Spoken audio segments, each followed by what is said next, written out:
Guys, कैसे हैं? ये हमारे साहिर हैं, गुड़िया हैं, बड़े प्यार से हमारी खिदमत करती हैं सारा दिन। ये लोग चाय सप्लाई करती हैं, अगर किसी का दिल होती है डांस भी दिखाते हैं। और बड़े ही क्यूट जो है ना ये हमारे वेटर हैं। ये देखें, ये आजकल दुकानदार का ये हिसाब है, ये सारे दुकानदार बेचारे वेले बैठे हैं, तो ये सारी दुकानें अब नहीं छोड़े हैं। ये सारे ये देखें, वो एक ही उधर कस्टमर है, कस्टमर भी नहीं है, अकेले दुकानदार जो है ना वो किसी की दुकान से चेक कर रहे हैं। और ये सारे अड्डे वेले हैं, तो ये लोग भी आए जा रहे हैं। आजकल कारोबार भी जिस तरह से हैं, ये कोरोना वायरस की वजह से ना काफ़ी ज़्यादा मंदा पड़ा है। तो ये अपनी दुकान छोड़ के ये भी इधर मुजाहिद साहब हैं,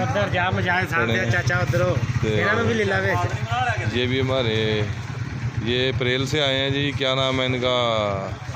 आमिर साहब हैं जी। तो ये हाँ जी, हाँ जी, तो ये भी शॉपिंग लिए आए हैं। ये हमारे मीन भाई हैं माशाल्लाह, ये भी बड़ी मजदूरी करते हैं, बड़ी मेहनत मजदूरी करके बच्चे पाल रहे हैं। तो हम आपको यहाँ पे सब्ज़ी मंडी लगती है यहाँ पे, तो सुबह इंशाल्लाह मंडी के हालात भी आपकी चैनल अपलोड करेंगे। Thank you. चैनल को सब्सक्राइब करें और लाइक करें और कमेंट करें कि आपको ये वीडियो कैसी लगी।